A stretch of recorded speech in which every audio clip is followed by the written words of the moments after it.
Natanggap ng Nabotas ang 2022 Seal of Good Education Governance o SGEG para sa kapansin-pansing pagsisikap nitong magbigay ng dekalidad na edukasyon para sa mga kabataang Navoteño. Nagpahayag din naman ng pasasalamat si Mayor John Ray Tiangco sa lahat ng education partners at stakeholders sa lungsod.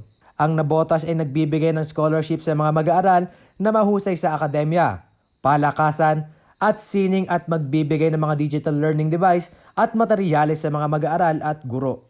Nagsagawa rin ito ng Education Summit, Research Conference, at capacity building activities para sa mga educators at mga magulang. Patuloy ding ipinapatupad ng lungsod ang Project Teach a Learning Child o TLC kung saan voluntaryong tinutulungan ng mga mag-aaral na makayanan ang kanilang mga aralin at makahabol sa mga gawaing pang-akademiko.